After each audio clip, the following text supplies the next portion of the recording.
You've scoured Pinterest, you've looked at all the Facebook groups, you're looking for all the things that you need to know before your first year teaching. Stop. You found it right here. There's about 1 million different things that everyone will tell you you need for your first year of teaching, and I've gathered up some ideas that I'm very, very excited to share with you. So let's go ahead and get right into it. My name's Anne Molesky. I help music teachers find inspiration and community so they can build active music making experiences for their students. We're gonna start off by talking about you. We're going to talk about your first or second or third year of teaching, or if you just feel like a new-ish teacher, that's great too. All of these strategies are really important to refresh yourself before going into the new school year. So I have 3 things to think about as you're thinking about yourself moving into the school year. And the first thing is that we should be excited. In all of my interactions with teachers and with student teachers, no one has ever told me that they became a music teacher because they really love talking about half notes. Half notes are their favorite thing ever. Or they just can't wait to talk about the pentatone. Or they can't wait to organize their classroom and put up a puppet or some flare pens. Although if we're being honest, that stuff can be pretty fun. But the reason that we become music teachers is because there is a part of us that just could not stay away. And we knew that music was important to our lives, and we wanted to bring that to the lives of others. And in particular, as an elementary music teacher, you get to bring it to the lives of children. Something that I think that's really important to remember is that with great power comes great responsibility. And what's so great about being an elementary music teacher, and also is a great responsibility, is that you might be the only music teacher that your students ever have. What I mean by that is that most elementary students, generally speaking, go to music every week. Once they get into middle school or high school, those classes tend to become electives. And so the only music classroom experience your students have in school might be in your classroom. Now, that can be scary, or it can just be so stinking cool. And it's the reason that you probably became a music teacher, because you wanted to make sure that you could show others how important and how transformative music can be. So it's really important that we find that spark and we stick with it so that we can be excited. So aside from that first piece about you, where you should just be excited for what's to come, even though there's some stressful things, is that with those stressful things, you need to make sure that you're taking care of yourself. Now, what do I mean by this? So as you know, we can talk about self-care, we can talk about bubble baths, we can talk about all those kinds of things. And those are great and important. We love them, love a good bath bomb. But what I'm really talking about is figure out where your boundaries are. Now, some of these are dependent on your position, on your school campus, all that good stuff. You can't say, peace out, I'm not doing bus duty or anything like that, because it's one of those conditions of your employment. But what I do mean is find those boundaries that you do have a little bit of control over and a little bit of say in. That might be as simple as not checking your work email outside of school hours or on the weekends. That might mean that you're going to set aside this time to lesson plan, and it's okay if it doesn't get done because you need to sleep before the next day. It might mean that you notice that your voice is getting very, very tired, which often happens to all of us in the first weeks of school, but particularly if you're in your early stages of your career. So maybe in that instance, you pivot from what you had planned for the next class and you come up with a lesson that's still some active music making, but it doesn't rely on you being as much of the teacher. I think taking the time to reflect on some things that you know will stress you out and coming up with some things proactively to make sure that those stresses are less likely to happen can be really beneficial. So knowing that every day when you get home from work, you want to take a walk and then you might take a nap.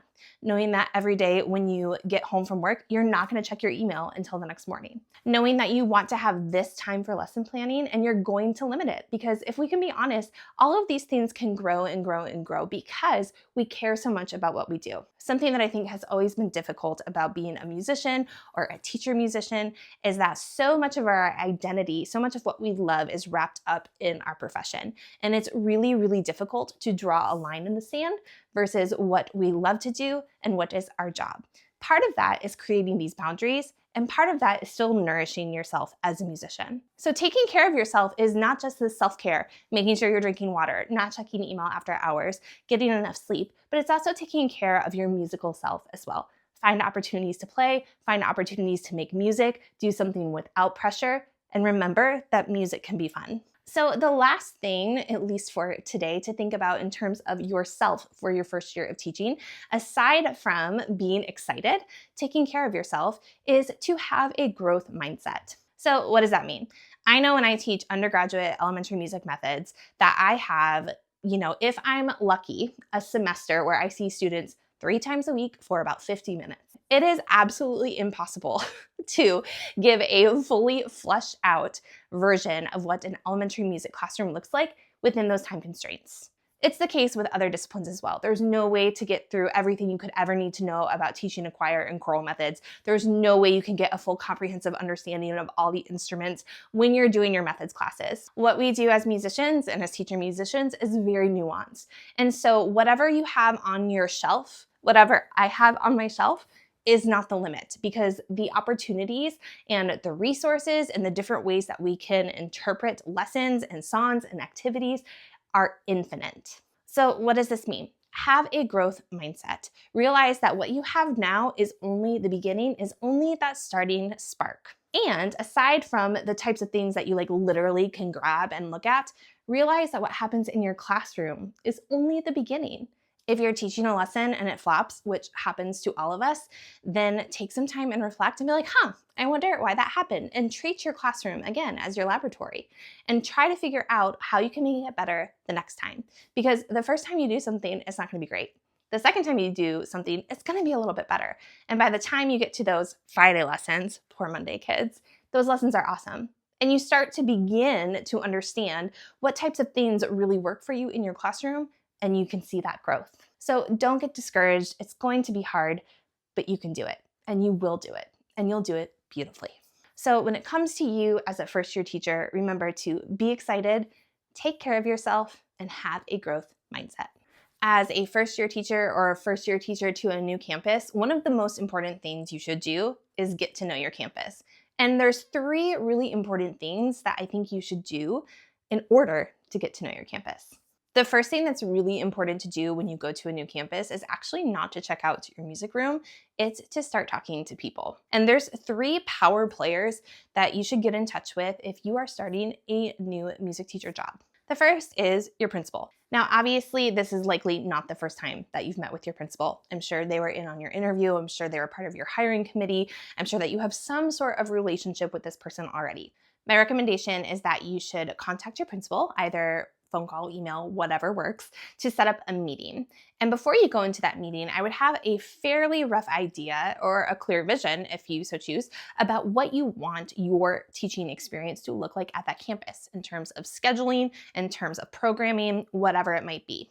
Maybe they had an after-school choir. Maybe they had an after-school Orff ensemble. Maybe that was embedded into the day. Maybe they had music class twice a week and they're moving to once a week, or it was once a week and they are open to moving to twice a week, whatever it might be. And I would enter that meeting and ask the principal 2 very important questions. What things have you loved about music here at this school?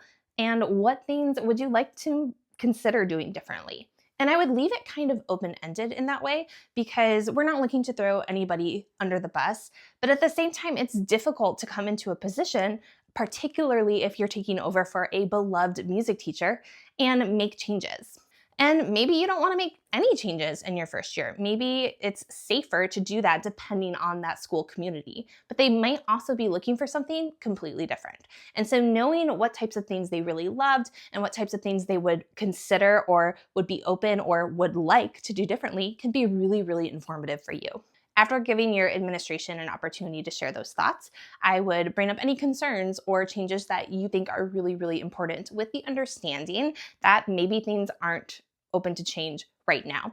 But at least you've had an open dialogue about the types of things you'd like to see. It's evident that you've thought about your position and how it's a powerful position with lots of responsibility because you see all of the kids in the school. And at least that line of communication is now open. So aside from the principal, I would also make sure to get in touch with your parent club or PTA president. And maybe this is a meeting that can happen with your principal, depending on the dynamic. It's kind of nice to do that separately, but I would at least touch base with this individual because they are helping to put on events. Sometimes programs are in collaboration with parent club meetings. And so this is an important contact for you to have an open line of communication with. And last but not least, I would get in touch with the former music teacher. Now, sometimes this isn't possible, and that's okay, but the former teacher at that building, regardless of what their experience is, can give you some information. The only thing I do recommend that you do is take any information with the understanding that that was that teacher's experience in that building with that administration and those teachers and those students. And it does not necessarily dictate your experience. But the previous teacher can give you a good idea of how things have gone, the types of challenges they've had, some really positives that they've had, and hopefully you can start to move everything in a positive direction if it hasn't been that way in the past. So the first thing you should do at your campus has nothing to do with your classroom, but it has to do with making those contacts with those people. The former music teacher, if you want to, and if it's possible, definitely your principal and your parent club president. The next thing you should know about your school is still not about your classroom, but is about traditions. Now, this kind of comes into play with the power players and the meetings and the contacts that you might set up with those people, but it's important to know what types of things are really, really important at this campus. Maybe they've had a grade level program every single year for every single grade, and those are set in stone, and the parents really love them, and it's really important that it stays that way for at least the next year. Maybe every single year there is a holiday program or a Mother's Day tea or a fine arts night. These are all things that maybe you don't find out right away. Hopefully you would in your interview, but there might be little things that music teachers and grade level teachers collaborate on, or things that happen here and there that people like and that people might want to change. Maybe there's a choir and the students love it and it's really important to keep it. Maybe there's been interest in a choir and the past music teacher just didn't have the bandwidth to make it happen, but it's something you're interested in doing. All of these are important things to consider. Again, your first year is not necessarily the time to make changes, but it's good to have an understanding of what the traditions look like and what you might want to do in the future. I think camps are kind of split on like, don't change a thing your first year versus change everything now if you're going to change it when you first get there. I've heard both sides of that story. I just think it's really important to have those open lines of communication so the truth is kind of in the middle. That way you can know what's happened in the past, what folks like, what they don't, and then the types of things that you would like to do since it's now your program. And last but not least, aside from those traditions and those power players, let's talk about your classroom. You definitely need to check out the physical space. You need to go in and take a look, see if there's been desks, if there's been chairs, if there's carpet, if there's a rug, if there's sit spots, all of those logistics that are important at least for the first weeks of school. Start taking inventory. See what types of manipulatives, puppets, books, instruments, resources are available to you, and ask if there's an opportunity to add more as needed and what kind of that bank of resources or money for resources could look like. Depending on how much or how little you have in your classroom, you might want to start thinking about looking into some grant opportunities or applying for scholarships to start building up your classroom in a way that works for you. For example, if you walk into your classroom and there's an entire class set of ukuleles and you've never played it before in your life and you'd like to learn so that you can use those resources, now's the time to start getting your chops up on the ukulele. Or maybe that's a project for next year or an after school club or something different. Or maybe you come into your classroom and there's zero barred instruments. And that's something that's really, really important to you. So have a plan and maybe meet with your administration and your parent club president again and start to come up with a plan for what that could look like over the next couple of years. Aside from that, you're not going to hear me say, it's time to print all the posters, it's time to put up all the things, it's time to do all of the pretty stuff around your room, because I think we can get really, really caught up in all of that, and that stuff is fun. And if that's your jam, do it. Jam it up. Get on Teachers Pay Teachers, buy all the things, print it, laminate it to your heart's content. But if it's not your thing, you don't have to feel bad about that. I've always found that my first year at a campus, it takes a little bit of time for things to feel homey. And a lot of things that I slap up on the wall in the beginning are not things that I actually use later on. So I would recommend that you are a little bit selective and curate what happens in your classroom and what you put on the wall in terms of decor and resources for your students to see. However, if that's your jam, I totally get it.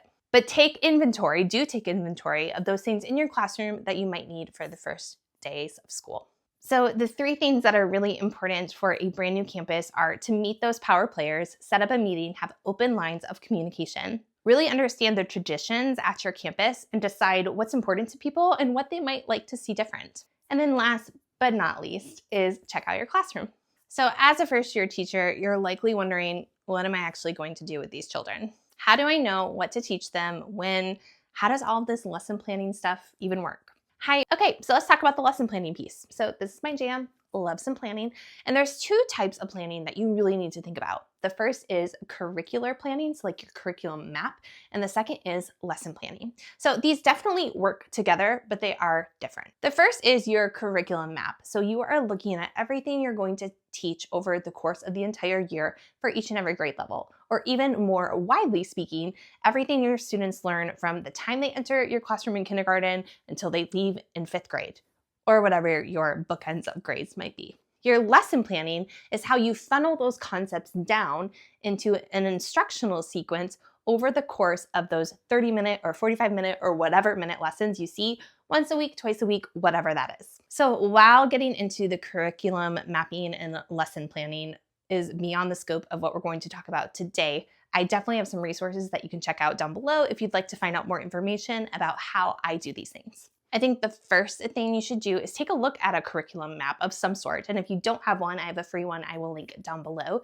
But you should take a look at that curriculum map and then put it side by side with your school calendar and figure out how many times you're going to see each grade level. Now, keep in mind that you have to have a little bit of leeway because there's field trips and special events and everybody goes to the gym for this thing. And so there's things that come up throughout the year that you just can't plan for. Or you could be sick, your kid could be sick, all that stuff. But if you have a rough number of how many times you're going to see your students, you might have a clearer picture of how much you can get through in your curriculum map over the course of the year. Then it's time to start looking at lesson plans. Now, this is a little hairy in your first year because if you are walking into a brand new experience and you have no idea what your students have done in their music class in the past, you don't really know where to start. And so the first weeks of school are pretty critical in figuring out the types of music making that your students are familiar with. But regardless of the concepts and skills that you put into your lesson, you should come up with some sort of lesson plan or lesson flow template that can follow those concepts in a way that makes sense sequentially. So again, if you aren't quite sure what that should look like, I'll link some resources down below. So now that we've thought about what curriculum planning looks like compared to lesson planning, let's talk about starting small. So I've just told you to go look at a curriculum map and say, these are all the things I'm going to teach my students the whole time that they're in my classroom. And now I want you to lower your expectations. And I don't mean that in a rude way, because looking at a wonderful, beautiful curriculum map can give you all of the ideas for what is possible, but it's not always possible right away. Again, you have no idea where your students have come from in terms of the types of musical experiences they've had in their classroom, and you are a completely different music teacher. So even if you are teaching the same concepts and skills as the last music instruction that your students had, it's going to look different, and that's beautiful. So we want to start small.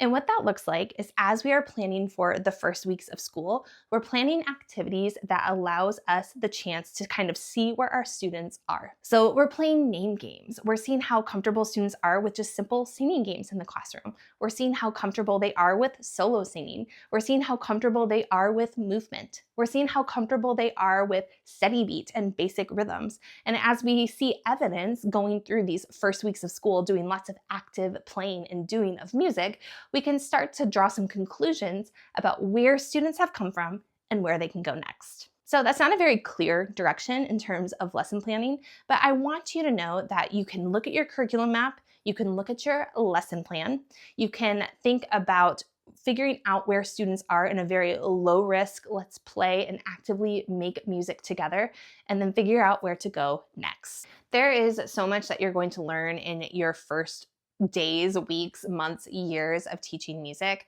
And there's so much that you can learn just in your own classroom. And there's also lots and lots of professional development opportunities that you can take advantage of as an elementary music teacher. So let's talk a little bit about what these professional development opportunities might look like. The first one might surprise you because it's yourself. So just like we've talked about having a growth mindset in your classroom, and when something doesn't go the way you expect it to, it's not necessarily a mistake and we should take it as a learning opportunity, which is like an annoying teacher thing to say, but is really the truth. So if we can have that growth mindset and we can think about how things went and why they went the way they did, or at least make a hypothesis about why they went the way they did, we can make some changes that can really be beneficial to our students and our teaching overall. The other thing to think about in terms of yourself as your own personal development source is that when you open a book of resources, a book of resources, the way that you see it and the way that it exists in that book is not always necessarily the way it needs to happen in your classroom. So I'm not saying that you should take things from an authentic source and kind of chop them up and make them whatever you want them to be necessarily. But what I am saying is that if you see an ORF arrangement or you see a recorder piece and it needs to be adapted and differentiated for what you feel like you can teach successfully to your students, that is exactly what we should do. If you see game directions or movement directions that don't exactly fit, you can modify things appropriately for your class. And so the more looking through resources, the more reading through blogs, listening to podcasts, that types of thing that you do, the more opportunities you have to gather a vocabulary for what different active music making activities can look like in your classroom. Therefore, you're your own library for how things can be differentiated for your students. Another great professional development resource are these national active music making organizations. So things like the Organization of American Kodály Educators, or the international counterparts if you're outside of the US, or the American Orff Schulwerk Association, or Delcro's Eurythmics Groups, or Gordon Institute for Music Learning, NAFME, Smithsonian World Music Pedagogy, and all these other ones that I'm very likely leaving out. We have all of these great resources right at our fingertips, literally, because we can go online, and so many of these organizations have wonderful resource libraries, online workshops, things that we can do right from our desk.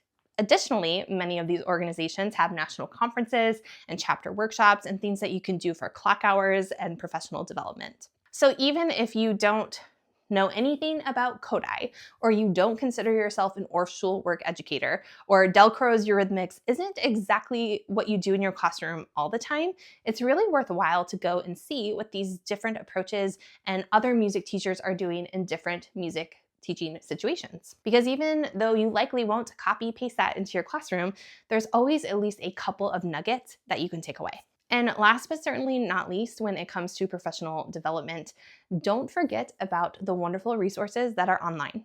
All of those national organizations and local organizations often have websites with resources and workshops and stuff ready for you to go. Another great form of professional development in the year of 2024 that we have at our fingertips literally are wonderful online resources. There's wonderful forums and groups that are dedicated to music teaching and elementary music teachers specifically.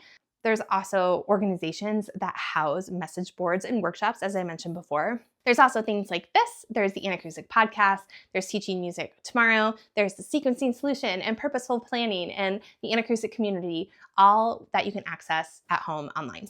So the days of having to go to an in-person workshop are gone, but don't let that keep you away from those in-person experiences, because community and finding your people is really important. Finding your people can be one of the most difficult parts about being a music teacher, particularly if you're a first-year music teacher.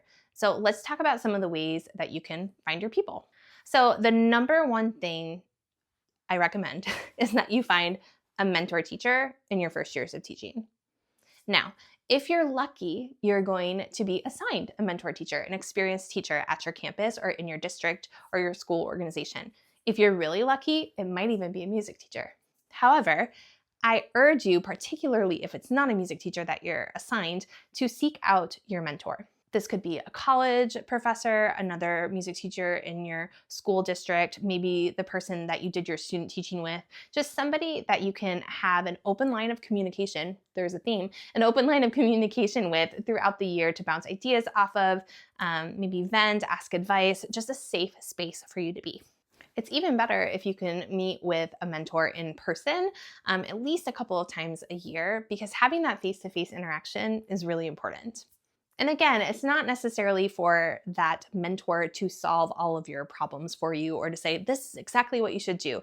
But it's just another set of eyes and ears to help listen and help you think, or maybe reframe your thinking about things that are happening in your classroom. So in that same line of finding a mentor that you can meet in person with every once in a while, find a group of friends to meet with every once in a while. Now, this can be non-music friends, which is super healthy. Maybe it's a happy hour group at your school and you can build community with those grade level teachers, which is powerful and for another podcast episode.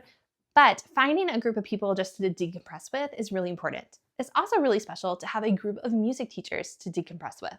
So maybe that's like a monthly Saturday coffee before you go to the ORF workshop, or maybe it's a weekly like FaceTime or Marco Polo or whatever you like to do. But having that group of people to bounce ideas off of and to share resources can be, again, really, really powerful. I think so often we feel like we are on Music Teacher Island when we are in our classrooms in the corner of the building, far away from everybody because the music room tends to be loud.